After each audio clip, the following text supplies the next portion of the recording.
Bonjour les bottes en herbe et bienvenue sur ma chaîne, je suis très heureux de vous retrouver pour tester le fond de teint poudre hybride Superstay 24 heures de chez Maybelline. Petites explications, j'ai bientôt fini mon fond de teint 24 heures de chez L'Oréal, c'est le infaillible, 24 heures Fresh Wear, fond de teint longue tenue en poudre.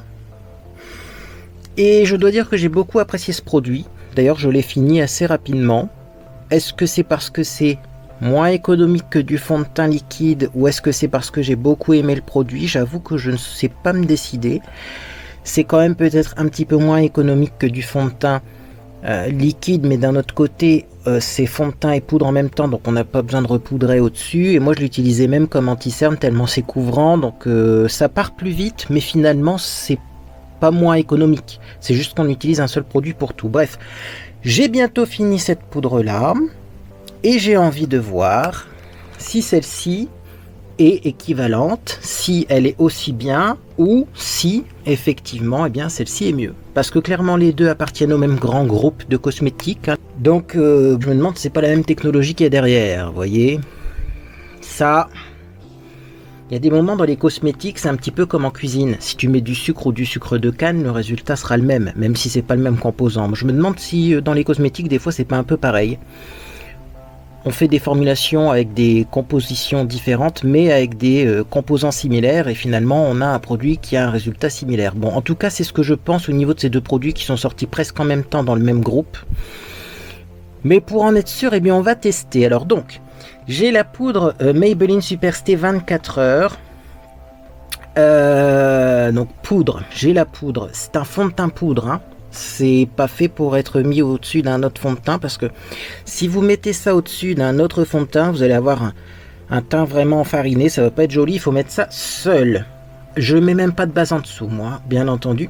Et donc c'est ce que je voulais vous dire. J'ai la couleur 21 qui doit être un tout petit peu trop foncée pour moi. On va vérifier ça, bien entendu. Alors, en plus, je teste ce produit un jour où je transpire du cuir chevelu pour pas changer parce qu'il refait chaud dans le nord. Bref, ça va me permettre de voir ce que ça donne sur une peau légèrement humide. Et donc, ça va me permettre aussi de vous rappeler comment j'applique ce produit, parce que j'ai eu une botte en herbe qui m'a contacté, qui m'a dit qu'elle avait justement acheté ce fond de teint là et que ça ne fonctionnait pas du tout sur elle. Donc je vais vous montrer moi comment je l'applique. Après, j'en ai quand même conclu quelque chose, c'est que si vous avez la peau très très sèche, peut-être que ça adhère pas bien au visage. C'est quand même des produits faits plutôt, je pense, pour les peaux grasses, mixtes, normales à la rigueur, mais il faut quand même avoir une peau légèrement, je vais utiliser un terme qui va pas plaire, mais collante, vous savez. Moi j'ai la peau qui est parfois grasse, là j'ai mis de la crème, vous voyez, il faut une accroche sur le visage pour que ce genre de produit fonctionne, sinon peut-être que la poudre a du mal à adhérer. J'ai une peau qui est dans un sale état en plus, ça c'est tout simplement parce que je suis stressé en ce moment. Bref, ça commence à aller mieux, mais on a eu des péripéties avec Monsieur Botte en herbe, je vous raconte pas. Et donc dans ce genre de boîtier, vous avez une éponge. Alors déjà, première critique que je vais faire, parce que là je suis choqué, surpris, je viens d'ouvrir le boîtier, c'est que l'éponge elle est ridicule par rapport à l'éponge qu'il y a dans l'infaillible. Dans l'infaillible, vous avez une belle éponge bien épaisse, bien rigide. Là, vous avez une lamelle. C'est amusant. Ils auraient pu faire un effort chez Maybelline, hein. Parce que là, pour le coup, je suis pas sûr de réussir à me maquiller avec ça, hein. Alors certes, ça doit être solide parce que c'est un genre de silicone, donc à mon avis, l'éponge. Quoique je sais même pas si l'éponge est solide. L'éponge a l'air vraiment de qualité très médiocre. Dans ce boîtier, je suis surpris. Et donc, comment on fait donc pour utiliser ce genre de fond de teint? Il faut bien masser la surface. Il faut en prélever beaucoup de produits quand même, vous voyez, pour avoir une éponge qui soit bien saturée et ensuite vous lissez sur le visage, comme ceci. Au niveau de la couleur, clairement, c'est orange. Faut dire que moi, j'avais prévu de prendre des couleurs, hein, cet été. Et avec la météo qu'on a, c'est pas possible de prendre des couleurs. Alors, niveau application, c'est facile, vous voyez. Alors, il faut en mettre la dose, hein. Mais attendez. Ouais, non, non, j'allais dire, j'ai peur que ce soit moins couvrant que le L'Oréal. C'est la même couvrance, c'est similaire. Alors, vous voyez, normalement, avec ce genre de produit, on se maquille super rapidement. Hein. Là, j'ai déjà fait la moitié du visage. C'est couvert, c'est mat. On n'a pas besoin d'y revenir. Hein. Donc, je continue. Finalement, la couleur, c'est pas si pire parce que je sais que le L'Oréal Infaillible était un peu trop clair pour moi en ce moment. Alors, attendez. Alors, par contre, vous voyez, je retourne souvent dans le boîtier. Hein. C'est-à-dire qu'il faut en prendre une certaine quantité de produit. Hein. Donc, j'ai pas encore fait mon front parce que le front transpire chez moi. Et j'ai peur de mouiller l'éponge. Donc, pour le moment, je fais le restant du visage. Voilà. Alors, moi, j'en mets aussi sur le contour de l'œil. Et comme je vous l'ai dit, du coup, je mets pas d'anti-cerne. Si vous voulez mettre de l'anti-cerne, je vous invite à mettre l'anti-cerne avant d'utiliser la poudre. Vraiment, parce que au-dessus de cette poudre-là, vous pourrez plus utiliser de texture liquide ou crème. Hein. Sinon, ça va vraiment faire partir, hop, le produit. Donc voilà. Je vais encore en mettre un peu ici. Oui, j'en mets la dose. Vous pouvez vous en mettre moins, mais moi, j'aime bien avoir un teint bien corrigé. Chacun fait comme il veut, bien entendu. Donc, je continue. Hop. Au niveau du cou. Alors, je vais essayer de bien estomper. Alors, on va, hop, changer de méthode. Au niveau du cou, je vais essayer au pinceau. Parce que comme ça, on va donner sa chance au produit avec un pinceau. Étant donné que je veux quand même un dégradé. Parce que c'est légèrement trop foncé pour moi. Je vais plutôt appliquer ça, hop. Avec un pinceau, ça va faire un effet plus fondu. Alors, qu'est-ce que ça donne au pinceau? Parce que je sais que le Infaillible de chez L'Oréal, au pinceau, c'était impossible à appliquer. Là, ouais. Alors, c'est à peu près pareil, c'est-à-dire qu'au pinceau, on a beaucoup moins de couvrance. Ce qui m'arrange pour mon cou, parce que comme ça, j'ai un joli dégradé. Mais vraiment, si vous appliquez ça au pinceau, vous n'aurez pas l'effet fond de teint. En tout cas, vous aurez un effet fond de teint vraiment léger. Voyez, donc bon, c'est vrai que le pinceau c'est pas le plus adapté pour ce genre de produit. Alors au niveau du front, comment vais-je faire hein? Comment vais-je faire? Ça c'est une bonne question. J'ai encore le front humide, donc c'est pas top. Je pense que je vais maquiller mon front, mais après je vais attendre que ça se calme un petit peu en espérant que ça se calme. Parce qu'en même temps, la chaleur va-t-elle se calmer un jour? Je ne sais pas, la météo est complètement détraquée. Mais là, ce qu'on va faire, c'est qu'on va s'occuper du reste du visage quand même pour voir comment ça évolue, hein, ce produit. C'est-à-dire que je vais maquiller quand même un petit peu mes yeux, faire ma technique habituelle à base d'enlumineur, mettre du mascara, etc. Bref, on va continuer. Et après, je finirai par mon front. Comme ça, si le front c'est une catastrophe parce que c'est humide, c'est pas grave.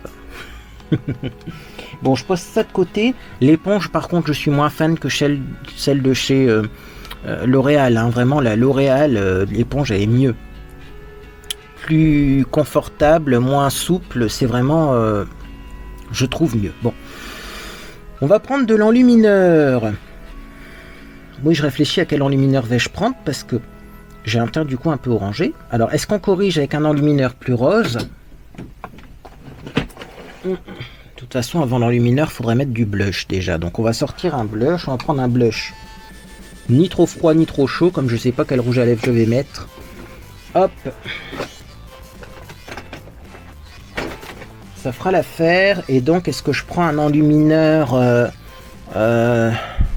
léger ou un plus costaud? Allez, j'ai pris un enlumineur plus costaud. C'est le Mink Pink de chez Primark. Et comme il est légèrement rosé, ça va un petit peu contrebalancer avec le côté trop orangé de mon teint. Donc, pour commencer, on va mettre du blush. Parce que normalement, on met le blush avant, l'enlumineur après. J'ai pris donc le Max More couleur 110 Pink Sand, qui est un blush qui est pas trop chaud, mais qui est pas froid non plus. Et donc je pense que sur un teint comme ça, ça devrait faire joli. Vous voyez, je vais pas en mettre de trop. Mais n'oubliez pas avec ce genre de fond de teint poudre de mettre du blush. Parce que sinon, vous allez avoir l'air vraiment blafard. Vous voyez, il faut réchauffer, rehausser le teint. Donc petit coup de blush, voilà, au niveau du front, c'est pas grave si c'est mal estompé, puisqu'on va s'occuper de son front après. Donc vous voyez, tout de suite, vous mettez du blush, vous avez l'air beaucoup plus réveillé, en santé, frais. Alors qu'avant de mettre du blush, on avait vraiment un teint vraiment plat. Je continue donc avec l'enlumineur. Petit pinceau pour mettre l'enlumineur. J'ai pris un enlumineur rosé, comme ça, et bien, vous voyez, on va vraiment bien le voir, et puis on va contrebalancer avec le côté un petit peu trop orangé du teint. Ça va faire des jolis points de lumière. Donc moi j'en mets sur les pommettes, bien entendu. J'aime bien en mettre entre les deux yeux et un petit peu, vous voyez ici, sur cette partie là du nez. J'en mets également sur mes paupières, comme ceci. Ça donne un effet bonne mine et ça évite le côté fatigué, vous voyez.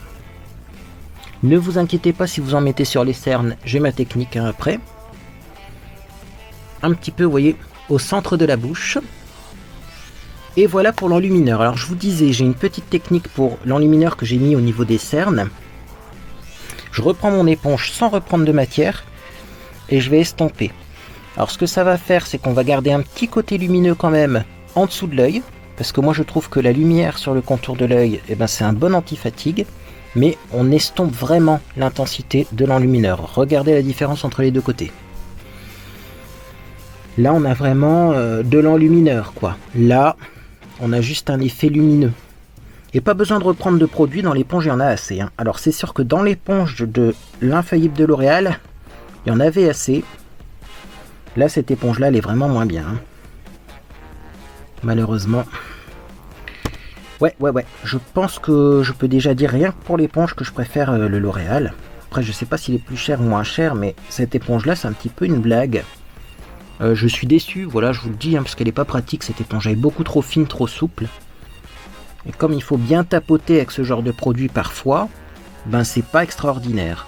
Bon, donc quand j'ai fait ça, qu'est-ce que je fais? Moi bien souvent je mets du gloss au-dessus de l'enlumineur, comme ça ça fait un genre de gloss irisé, vous voyez. Donc je vais prendre un gloss arc-en-ciel comme ça, parce qu'ils se vendaient chez Action il me semble.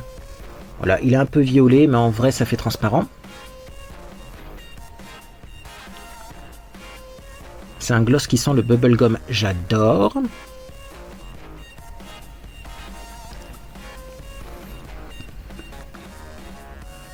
Voilà. Donc ça fait des lèvres bien juicy, comme disent nos amis les anglophones. Des lèvres juteuses. Est-ce que ça le fait en français? Je suis pas sûr. On continue, donc je vais maquiller légèrement mes sourcils, sachant qu'en ce moment j'ai des problèmes de sourcils. Je pense que vous êtes au courant parce que je les ai ratiboisés et c'était pas la meilleure idée que j'ai eue. Donc je vais mettre un tout petit peu de gel à sourcils, mais ça va être super léger. Voilà. Hyper léger. Hein. De toute façon, c'est un maquillage rapide et léger. Et le but, c'est de voir ce que ça donne, ce fameux fond de teint. Je pense que j'ai déjà ma réponse. Mais je continue pour bien voir jusqu'au bout hein, le résultat. Je pense que je préfère quand même le L'Oréal, moi. Il est quand même, je pense, un tout petit peu plus couvrant. Plus facile d'application, mais en même temps, c'est pas les mêmes éponges. Alors ça, c'est peut-être pas dû au produit, c'est peut-être dû à l'éponge. Mais vraiment, cette éponge-là, c'est une blague. Bref, on continue. Bon, les deux produits sont bien, hein. C'est quand même des produits très proches, très similaires, mais peut-être que j'ai une petite préférence pour le L'Oréal. Mais en même temps, je vous dis, ça doit... Je pense que c'est dû vraiment à l'éponge. Hein. Moi, je pense que c'est dû à l'éponge. Bon, continuons. Alors, vous voyez comme là, je transpire un petit peu. Et je me rends compte qu'il tient peut-être moins bien aussi que le L'Oréal face à la transpiration. Parce que le L'Oréal, je sais que quand je transpire, c'est waterproof limite. Hein. Celui-ci, je sais pas s'il est vendu comme waterproof. Mais oui. Là, on voyait une petite trace à cause de la transpiration. Bon. On continue. On va mettre du mascara. Après, je vais passer un bon coup de sèche-cheveux sur mon front et on va finir le maquillage du front. Mais j'avoue que je suis pas... Ah là là, il va falloir que je le teste hein, pendant plusieurs semaines hein, pour vous donner mon verdict final. Parce que bon, vous voyez, aujourd'hui je le filme, je suis devant ma caméra, il y a les projecteurs, il y a la chaleur des projecteurs, il faut que je teste ça tranquillement chez moi hein, pour vous donner une réponse plus construite. Mais première impression du produit, je préfère le L'Oréal. Je trouve que c'est plus longue tenue le L'Oréal, un tout petit peu plus couvrant et l'éponge est mieux. Il me semble que le L'Oréal en même temps est un petit peu plus cher, donc bon. J'ai l'impression qu'on sent que c'est la même technologie derrière, hein, entre les deux produits, mais c'est toujours pareil. Hein. Il y en a sûrement un qui est plus pigmenté que l'autre. Et déjà l'éponge, il y en a une qui est de meilleure qualité par rapport à l'autre. Donc, ça joue hein, sur le résultat final. Allez, je vais mettre du mascara sur le deuxième œil. Je vais pas en mettre beaucoup parce que c'est pas le sujet du jour. Hop, voilà.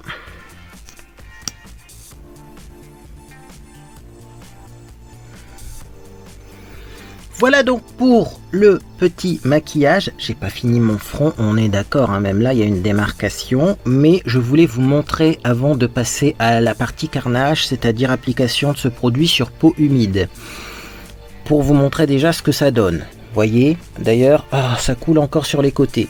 Je vais voir, je vous referai un petit coucou peut-être en fin de journée. Mais niveau tenue, j'ai peur que ça tienne pas. Je sais pas pourquoi j'ai un pressentiment au niveau de la tenue de ce produit par rapport au L'Oréal.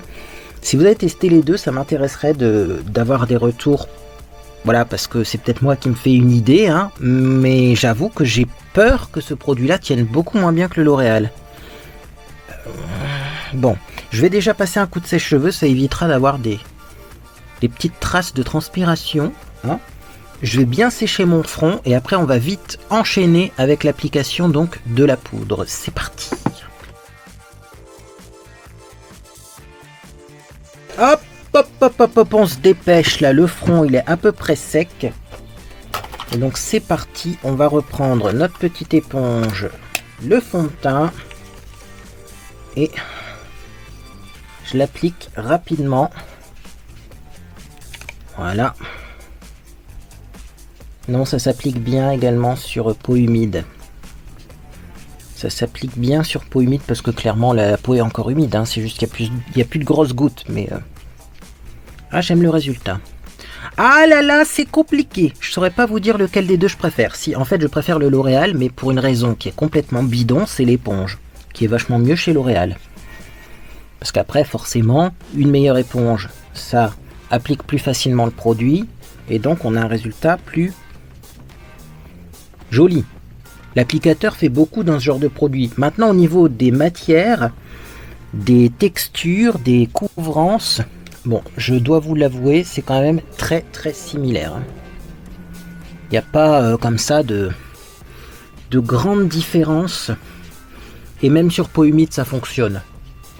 Voilà, ça fonctionne quand même, parce que là, je fais des retouches aussi à des endroits où j'ai un peu de, malheureusement, transpiration qui coule. Et ça marche. Je vais en remettre un petit peu, parce que j'ai des imperfections. Je me suis rasé. Et ma peau est fragile en ce moment. J'ai la peau fine parce que je fais des peelings, je pense que c'est pour ça. Et donc, on voit des petites traces là au niveau du rasage. Je vais camoufler ça. Bon bah écoutez, ma foi, le teint est fini. Je vais juste remettre un tout petit peu d'enlumineur. Moi j'aime bien au milieu du front. Je sais que ça se fait pas, mais moi je le fais. Mes cheveux ne veulent toujours pas sécher. On est encore dans un jour avec des cheveux humides. C'est pas grave. Et donc, eh bien voilà, je vais prendre un petit peu comme ça de rose. Très légèrement. Pour faire un effet, vous voyez, tridimensionnel. C'est-à-dire que moi, plutôt que de faire du contour, c'est-à-dire de mettre du plus foncé sur les côtés, ce que je fais, c'est que je mets du plus clair au milieu. Et alors, c'est pas fini, hein, parce que là, effectivement, vous voyez, c'est trop visible. Mais après, je repasse bien sûr le pinceau poudre. Et comme j'ai un petit peu de fond de teint poudre dedans, parce que j'avais maquillé mon cou avec, Bien, vous voyez, ça recouvre légèrement, mais très légèrement, l'enlumineur et ça fait juste un effet, vous voyez, comme ça, lumière, mais sans faire trop métallique. Bon, j'ai réussi à me maquiller avec ce produit alors que ma peau est dans un état exécrable et que je transpire beaucoup. Ça veut dire que c'est quand même un bon produit. La question, c'est est-ce que ça va tenir? Est-ce que je vais avoir un teint qui va rester mat tout au long de la journée? Est-ce que ça va pas couler en même temps que ma transpiration, etc., etc. Bah ça, pour le savoir, il faudra rester sur cette vidéo parce que je pense que je viendrai vous refaire un petit coucou en fin de journée. Tout ce que j'espère, c'est que ce produit-là ne s'oxyde pas, parce que je suis déjà légèrement orangé, mais en fait ça va. C'est le maximum de l'orangé qu'on peut tolérer sur mon visage, mais c'est vrai que c'est un tout petit peu plus orangé. Donc si ça s'oxyde, là par contre ça va être mort. Bref, je vous laisse. Non, je vais pas mieux me coiffer, hein. Je reste comme ça. Je vais faire ma petite journée, voire ma longue journée, parce qu'en plus aujourd'hui j'ai une longue journée, et je vous retrouve au soir pour voir si ça migrait. Ah, attendez. Fallait qu'on en parle. Je vais remettre un tout petit peu aux ailes du nez parce que... Vous voyez? Là, ça migre légèrement. Alors que pourtant... Ouais, je viens de l'appliquer. Voilà.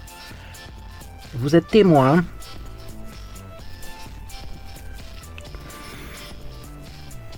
J'ai bien maquillé mes ailes du nez. J'ai l'impression quand même que le L'Oréal migre moins aussi. Est-ce que c'est parce que je suis chafouin? C'est une bonne question, hein. L'humeur, ça joue beaucoup aussi sur la vie d'un produit, mais bon, on va dire que j'avais mal maquillé au niveau des creux du nez. On verra donc en fin de journée si ça migre au niveau des yeux, si ça migre au niveau du nez, au niveau des petites ridules, là, si ça a tenu, eh bien, au niveau donc...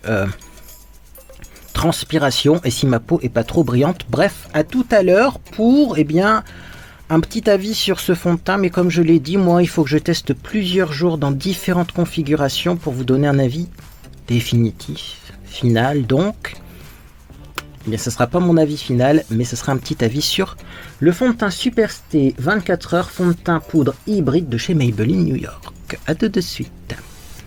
Eh bien les beautés en herbe, me voilà de retour 10 heures après l'application du fond de teint. Je pense que c'est un record sur ma chaîne d'attendre 10 heures avant de revenir vous donner mon avis sur un fond de teint. Pourquoi 10 heures? On est parti balader avec Monsieur Beauté en herbe. Et puis au soir on a mangé dans un restaurant chinois. J'ai pris du porc, sel et poivre. Alors, sur le menu du restaurant chinois, il y avait certains plats avec des piments à côté. Il y avait même un plat avec 2 piments, un plat avec 3 piments et le porc, sel et poivre. Il n'y avait pas de piment à côté. Donc moi, je me suis dit, bon, c'est que ça doit pas être si épicé que ça. Eh, grave erreur. Oui, non, j'ai eu des suées en plus, pendant que je mangeais mon plat. Et pourtant, le fond de teint, il a bien tenu. Alors là, je suis choqué. Une fois de plus, je sais pas quoi vous dire parce que il y a le L'Oréal Infaillible qui est bien également, mais est-ce que celui-ci tiendrait pas un petit peu plus? Ça, c'est la question que je me pose parce que clairement, je me suis frotté le visage, épongé le visage parce que j'avais très chaud en mangeant. Écoutez, le fond de teint est toujours là. C'est juste parti un tout petit peu au bout de mon nez là. Mais je dois dire en plus que j'ai pas été raisonnable, c'est-à-dire qu'habituellement je ne touche pas mon visage quand je suis maquillé, et là, je sais pas ce qui se passait, mais j'avais envie de tripoter mon visage aujourd'hui, chose qui m'arrive jamais, mais ça me grattait un peu, ceci, cela, bon bref. Il refait chaud en plus dans le nord, je pense que je vous l'ai déjà dit, je vous l'ai même assez dit, mais du coup, voilà, c'est parfois inconfortable quand même le maquillage quand il fait chaud. Alors, est-ce que ce fond de teint est inconfortable quand il fait chaud? Non, ça va, c'est juste la transpiration, elle, qui est par contre vraiment pas du tout confortable. Alors, ça a bien tenu, ça ne s'est pas oxydé, moi j'avais peur de ça. Et finalement non, le résultat est plutôt correct. Je dirais même que finalement c'est peut-être pas si foncé que ça. Quand je l'ai appliqué, j'ai l'impression que c'était fort foncé, mais Si on regarde par rapport au décolleté, ça va, ça passe amplement. Parce que ce genre de fond de teint poudre, ça a quand même tendance à faire un petit peu blafard. Alors ne prenez pas une couleur trop pâle, hein. Attention, attention. Au niveau des lunettes, à l'endroit où j'ai mis mes lunettes, comme d'habitude le fond de teint est parti, mais on voit pas trop de démarcation. Ça c'est la preuve que effectivement, c'est plutôt la bonne teinte. Par contre, oui, c'est pas resté mat partout. Alors sur au moins 80% de mon visage, c'est resté mat. C'est-à-dire que j'ai même pas besoin de matifier ni mon front, ni mes joues. Par contre, autour du nez, on voit que ça brille. On voit que ça brille. Ça a un tout petit peu migré au niveau des creux du nez, mais vraiment pas grand-chose. Et en plus, je suis persuadé qu'on peut facilement faire des retouches, hein. Là, je prends le pinceau que j'ai utilisé tout à l'heure, dans lequel il y a encore sûrement un petit peu de ce fond de teint, mais sans reprendre de la matière. Et regardez. On peut rematifier, réestomper, et en un rien de temps, le produit se réégalise sans reprendre de matière, parce que c'est quand même assez couvrant. Et ça, c'est trop bien. Franchement, encore une journée où je vais regretter de me démaquiller, parce que je vais me dire, mais ton maquillage, il est encore super joli. Pourquoi se démaquiller alors? Bon, je suis convaincu par ce produit. Moi, ça m'embête parce que je me souviens plus. Enfin, c'est des produits très similaires, mais je me souviens plus entre le L'Oréal Infaillible et le Maybelline, lequel des deux fait quoi. C'est vrai que faudrait vraiment mettre l'un d'un côté et l'autre de l'autre. Mais là, quand même, ça fait 10 heures que je le porte. Alors, est-ce que je pencherais pas un petit peu plus sur le Maybelline quand même au niveau de la tenue? C'est des très bons produits tous les deux, mais franchement, j'ai du mal à me décider. Je pense que vraiment ce qui peut faire la différence, c'est le prix. Le prix entre celui-ci et celui-là. Et regardez bien aussi le poids.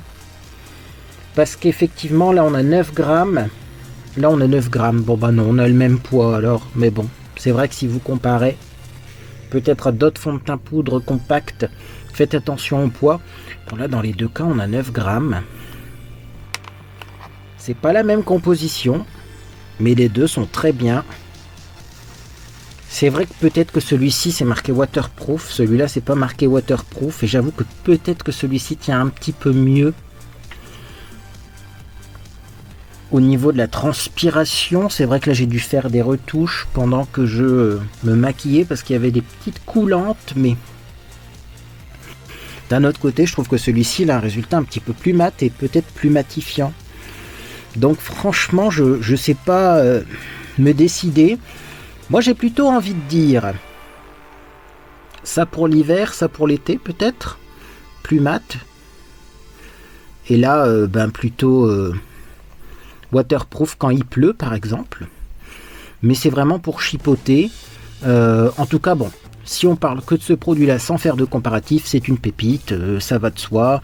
J'ai un super beau teint, ça a tenu 10 heures, on peut faire facilement des retouches. Même si on n'a pas de produit, il suffit juste de prendre un petit pinceau dans son sac et hop. La retouche est faite, franchement, c'est incroyable. Très beau produit donc du groupe L'Oréal, puisque les deux sont du groupe L'Oréal, même si ça c'est Maybelline. Je ne connais pas d'autres marques qui font des produits équivalents, mais si vous connaissez d'autres marques, eh bien faites-moi signe. Parce que moi je connais les fonds de teint poudre, j'ai déjà essayé d'autres fonds de teint poudre, ça n'a vraiment pas le même effet.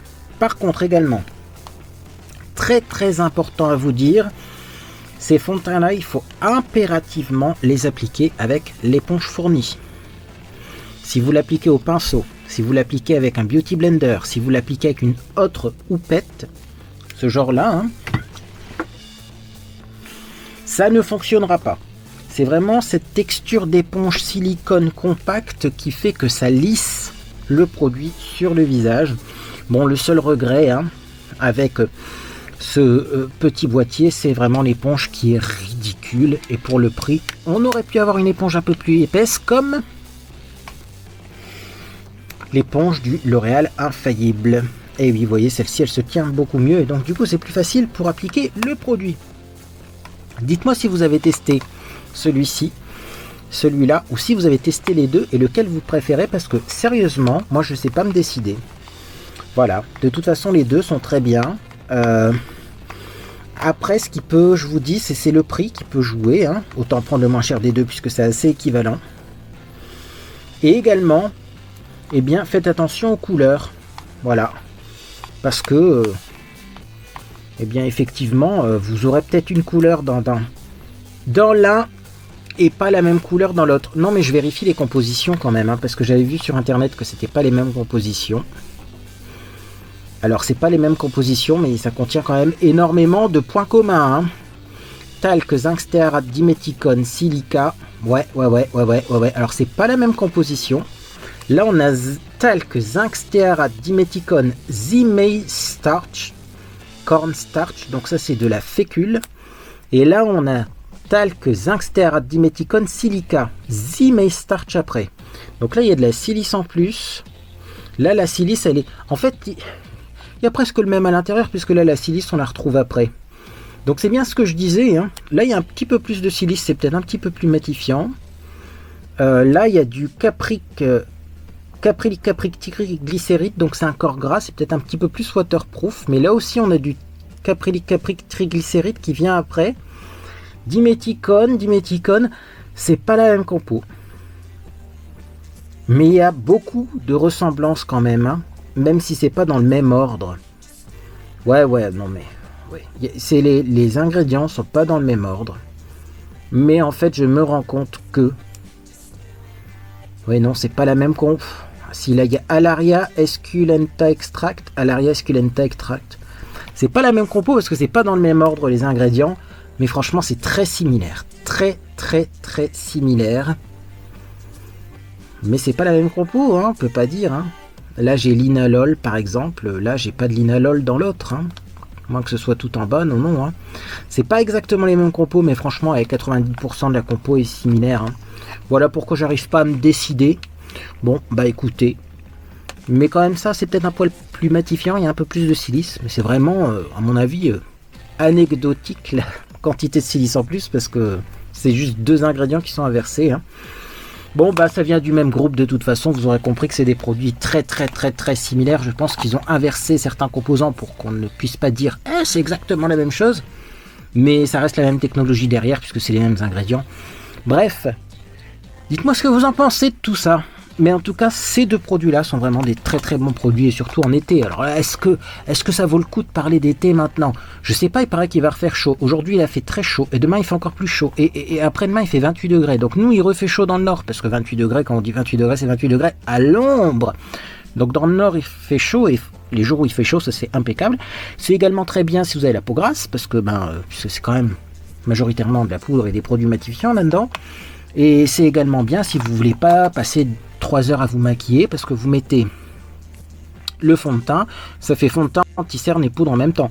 Je tiens à vous rappeler que j'ai pas mis d'anti-cerne, hein, et ça couvre super bien. Donc c'est vraiment des produits très bien. Par contre, si vous avez la peau très sèche, ça je ne sais pas, parce que certaines beautés en herbe m'ont dit, moi j'ai essayé le fond de teint L'Oréal Infaillible et ça n'adhère pas sur mon visage, ça n'apporte pas de couvrance. Je pense que c'est peut-être dû au fait que vous avez une peau trop sèche, donc la poudre a peut-être du mal à s'ancrer sur le visage.